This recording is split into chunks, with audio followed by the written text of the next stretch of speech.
দর্শক, রাজধানীর এভারকেয়ার হাসপাতালের সামনে আছেন আমাদের বিশেষ প্রতিনিধি মিরাজ হোসেন গাজী, যুক্ত হব তার সাথে। মিরাজ হোসেন গাজী, এভারকেয়ার হাসপাতালে ইতিমধ্যেই তারেক রহমান গিয়েছেন, সেখানে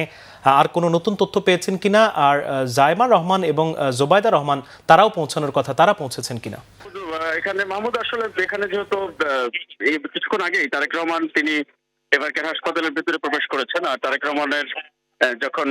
এসেছেন এবং গাড়ি থেকে তিনি এভারকেয়ারের সামনে নেমেছিলেন, এই সময় আসলে এখানে বিপুল সংখ্যক নেতা কর্মী সমর্থক উচ্ছ্বাসে ফেটে পড়েন এবং তারা স্লোগানে তারেক রহমানকে বরণ করে নেন এবং এটি একটি মানে ভিন্ন রকম একটি পরিবেশ এখানে তৈরি যায় এবং বিভিন্ন জায়গা থেকে যারা হয়তো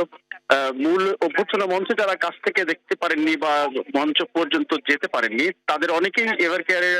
সামনে এবং আশপাশের সড়কে অবস্থান করছিলেন, যে এই এলাকা থেকে তারা হয়তো একটু সহজে দেখতে পাবেন কাছ থেকে। সেই উচ্ছ্বাসটি তাদের মধ্যে দেখা গেছে। তারেক রহমান যখন গাড়ি থেকে নেমে হাত নেড়ে অপেক্ষমান যারা ছিলেন তাদেরকে যখন অভিবাদন জানাচ্ছিলেন, তখন পুরো এলাকায় আসলে একটু স্লোগানে মুখরিত হয়ে যায় এবং মানুষ, নেতা কর্মী সমর্থক যারা অপেক্ষা করছিলেন, উৎসুক জনতা, অনেক নারী শিশু তারাও এসেছেন, অনেকক্ষণ ধরে অপেক্ষা করছিলেন এবং পুরো এলাকায় একটি উচ্ছ্বাসে ফেটে পড়েন নেতা কর্মী সমর্থকরা এবং যারা অপেক্ষমান ছিলেন তাদের মধ্যেও বাড়তি আগ্রহ ছিল তারেক রহমানকে কাছ থেকে দেখার জন্য।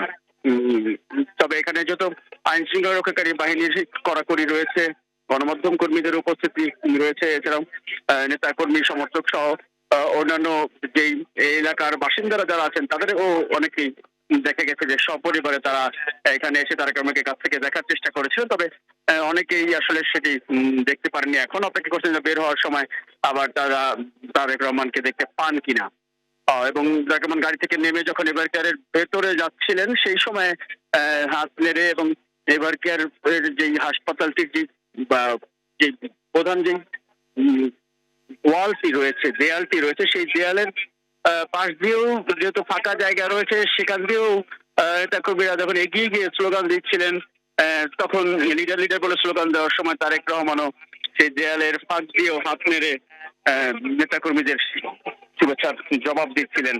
এবং সাধারণত যেহেতু দীর্ঘদিন পর, 17 বছর পর তারেক রহমান দেশের মাটিতে, এছাড়া তারেক রহমানকে নিয়ে যেহেতু বাড়তি আগ্রহ আছে নেতা কর্মীদের, নানা রকম অনিশ্চয়তা ছিল তারেক রহমান দেশে আসবেন কিনা, প্রচার অপপ্রচার বিভ্রান্তিমূলক তথ্য ছড়ানো হয়েছিল, সেই বাস্তবতা তারেক রহমানকে কাছ থেকে যারা দেখতে পেয়েছেন তারা আসলে তাদের মধ্যে বিভিন্ন রকম উচ্ছ্বাস দেখা গেছে যে তারেক রহমানকে দেখতে পেয়েছেন। এইটি একটি তাদেরকে ভিন্ন অনুভূতি আমরা এখানে লক্ষ্য করছি এবং এখনো স্লোগান দিচ্ছেন বিএনপি সমর্থক নেতা কর্মীরা। তবে উল্লেখযোগ্য কোনো নেতা এখানে যদি উপস্থিত হন, কর্মী সমর্থকরা যারা দেশের বিভিন্ন জেলা বা বিভিন্ন এলাকা থেকে এসেছেন বা ঢাকাও যারা আশপাশ এলাকার কর্মী সমর্থকরা, তারা এখানে এসে স্লোগান দিচ্ছেন, তারেক রহমানকে স্বাগত জানাচ্ছেন এবং তারেক রহমানকে এই দেশের আগামী দিনের কান্ডারি হিসেবে ভবিষ্যৎ এই জাতিকে পথ দেখাবেন সেই প্রত্যাশা করছেন নেতা কর্মী। তাদের স্লোগানে সেটি প্রকাশ পাচ্ছে। মাহমুদ, এভারকেয়ার হাসপাতালের ভেতরে বেগম খালেদা জিয়া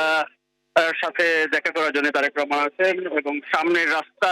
আমাদের সহকর্মী বাবুল আছেন। আর এই বাবুল, যদি আপনি একটু পুরো জায়গাটি দেখান, আশপাশের পুরো এই রাস্তা এবং আশপাশে যত দেখা যায় সাধারণ মানুষ এবং বিএনপি সমর্থক নেতা কর্মীরা তারাও এখানে এসে উকিঝুঁকি মারছেন যে ভেতরে কখন তারেক রহমান বের হবেন, আবার কখন তাকে এক ঝলক দেখতে পাবেন। যদিও যেটি ধারণা করা হচ্ছে বা এখানে যেটুকু জানা গেছে যে তারেক রহমান যেহেতু মায়ের সাথে দেখা করাটাই হচ্ছে ওনার কাছে ওনার অন্যতম একটি, স্বাভাবিকভাবেই মা সন্তানের জায়গায় ভিন্ন কোনো ব্যাখ্যা বা মন্তব্যেরও প্রয়োজন নেই হয়তো, যে কারণে এখানে যারা আছেন দলের যারা দায়িত্বশীল তারাও এই ব্যাপারে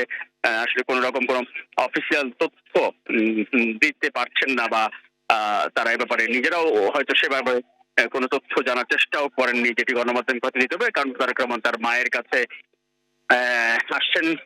দেশের মাটিতে, মা আর ছেলে দেশের মাটিতে 17 বছর পর। তারেক রহমান যখন দেশ থেকে যুক্তরাজ্যে গিয়েছিলেন চিকিৎসার জন্য, তখন তারেক রহমান ছিলেন পিজি হাসপাতালের প্রিজন সেলে চিকিৎসাধীন, গুরুতর অসুস্থ আহত